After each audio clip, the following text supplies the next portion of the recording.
All right, so this video is going to be Android for Mac users. I have never touched an Android device before, so I ran out and got this Acer 8-inch tablet. It was $125 at Best Buy, and had it for a few days, finally feel comfortable with it. Had a few hurdles, and I thought I would cover a few things just to get our other iPad and Mac users up and running quickly with the Behringer X32 and the Behringer XR app for Android.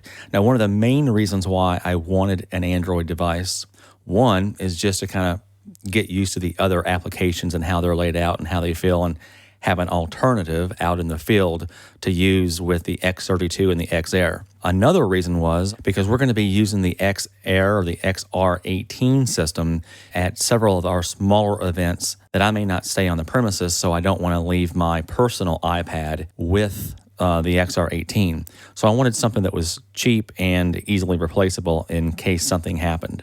All right, so here's the first thing. When I first got the unit and powered it up, obviously it was all foreign. I had no idea how this really works. So down here at the bottom, you've got your back button. It's always going to get you back to the previous screen. You've got your home button. That's always going to get you back to the screen that you see here. And then you've got your close out your apps that are currently running. So when you click that icon, it will allow you to swipe and close off applications like you would on an iPhone or an iPad. Go back to the home screen. And the next thing you're going to see here is in the middle, this round icon is for all of your apps. And if you go to that screen, you're going to see up in the upper left-hand area, apps and widgets. So you can have multiple pages of apps. And when I got this device, it had 3 pages of apps that I'm never going to use in a million years. 4 or 5 Amazon shopping apps, 20 or 30 Google apps, and many, many other apps. So as you swipe through, I've got 3 pages down to just about 1. And I got rid of everything that really wasn't necessary for me to do my business on this tablet. Okay, so the next thing I wanted to do is go to the App Store and download my X32, X32Q, and my XR apps, along with some other RTA items that I have here. So the store icon was over here on the right-hand bar, and I had no idea what it was because it's not named there. The item that you're looking for is called the Play Store, and you can see it right here. All right, so that's just a quick overview. Clean up the tablet, download from the Play Store. Once you've got your apps, go ahead and click on XR. Of course, I am on the XR18 network, so when I go to the XR, we are live, and you can see me here.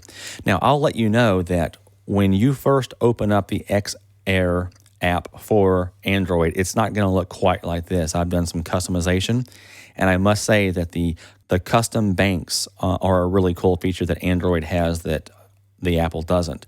However, the iPad really doesn't need it since you've got the full swiping capability of all 18 channels, plus your 4 stereo effects returns and your master left-right. This is laid out quite a bit differently. Honestly, from as a Mac user, I feel like it's pretty inefficient graphically, but you will quickly get used to that and overlook it. So I've customized in setup, and this is the first thing you're going to want to do is go to your layers, and you can customize what is in each of these banks. Now I'll show you a quicker way to do this. If you hold on any one of these far right buttons, you'll be able to go there and edit what those banks are. So we're going to call these far right buttons your banks, and you can see 1 through 8, 9 through 16, and then your effects returns and your masters.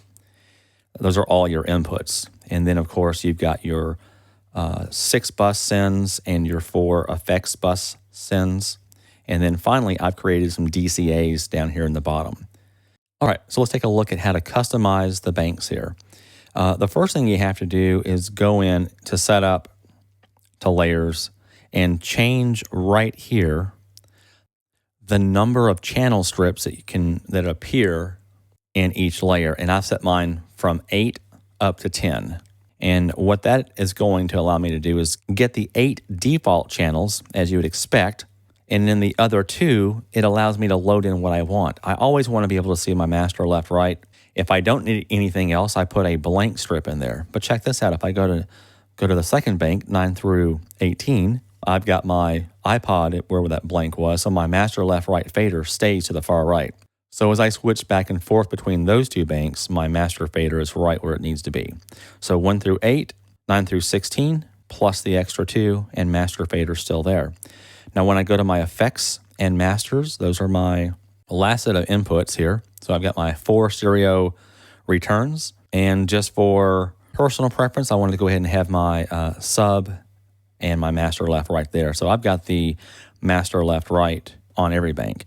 If I wanted to keep that master left right all the way to the far right, I could come in here and set this up, and you'll notice that you can do basically one of two things. You can either delete a channel strip or add. To delete, you're going to hit the channel strip and then hit delete, hit and hold the master and hit delete. Now I'm going to come in here and add blank channel. So I've got 4, 5, 6, 7, 8. Now I want to add back my sub and my master. I'll hit return or back. Now I've got those there. I can go back again and I can see that I've got my master left, right, always in the far right. So that's actually even a better setup. Okay, and this time I've included my subs on aux, bus 6 there. And of course, when I come down here, I'm going to have bus 6 with my 6 buses and my 4 master sends. So these are all of my outputs, my 6 plus 4. So I've got my inputs plus master, my inputs plus master, and finally my 4 effects returns, and my 2 masters, sub and left, right, and then finally my 6 plus 4. And then I went in here and just created some DCAs. And when you do that, all you're going to do is hold down this DCA, hit plus, do IDCA, and you can assign what is mapped to that DCA. All right, so that's a real quick overview of just how to get this set up. Of course, you're going to label and color coordinate. Now, the cool thing that I've noticed is once you have assigned the channels to each of these banks here, that's going to stay the same. So when you load up something from a Mac or get any of your other programming that you've done for, let's say, your color on your scribble strips and your labeling, that's not going to affect anything with the layout. They're going to plug right in. And of course, all of this stuff I did on my Mac computer, and it brought it right in. All right, so over here on the second bank, I'm going to go to my channel. If you click on Gate, Dynamic, or EQ, it will take you to that particular DSP window. So there's my Gate, Dynamics, and EQ. So that works like you would expect. And if you click on the scribble strip, it'll take you to an overview of the entire channel strip.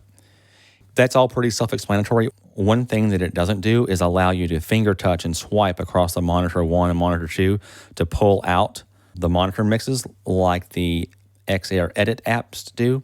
You do have to hit the Sends button.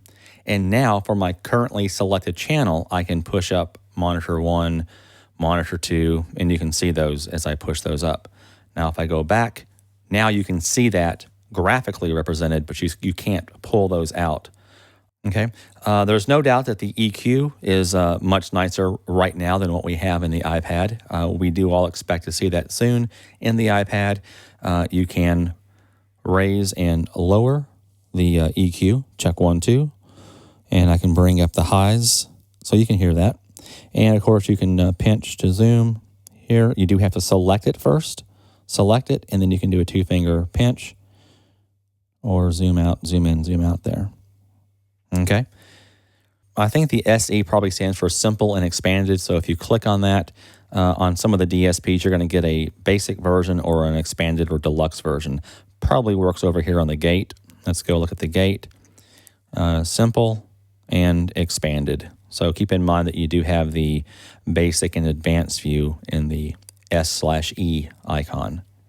Now, one of my biggest complaints with this is the fact that from this screen, I can't see my 6 plus 4 aux sends, even just graphically.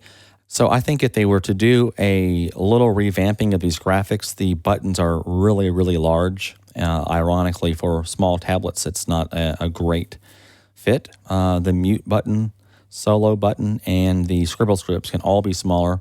The pan could certainly be smaller.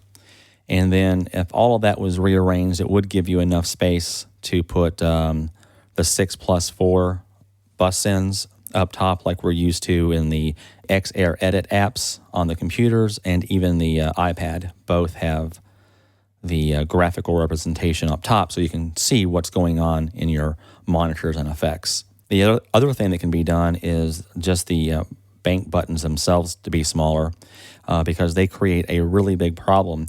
If you're using the iPad app, you know that you've got all 1 through 6 and the 4 effects as individual buttons so that you can quickly select what you're mixing to.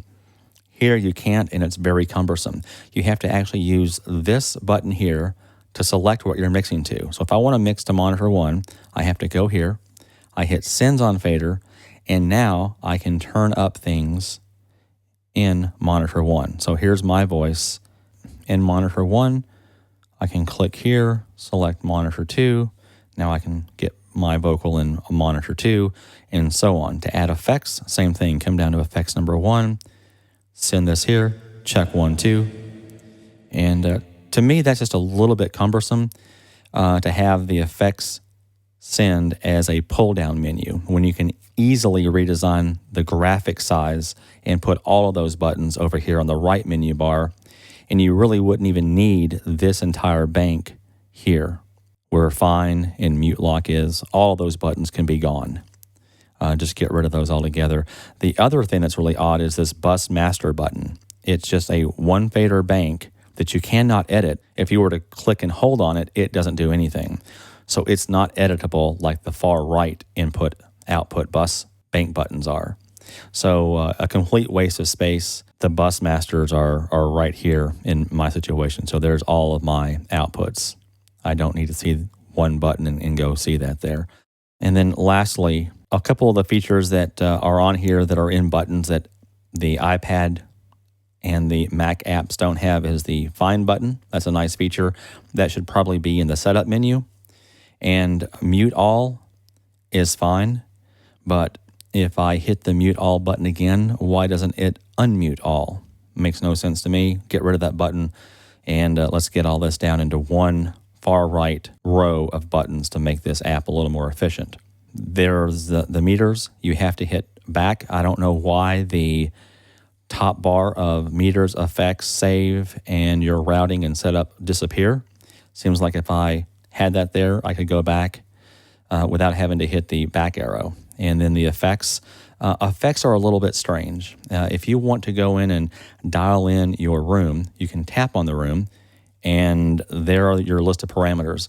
So all the functions are there, but unfortunately there was no time spent with making the parameters sort of fit the faceplate of what we would expect a reverb unit to look like.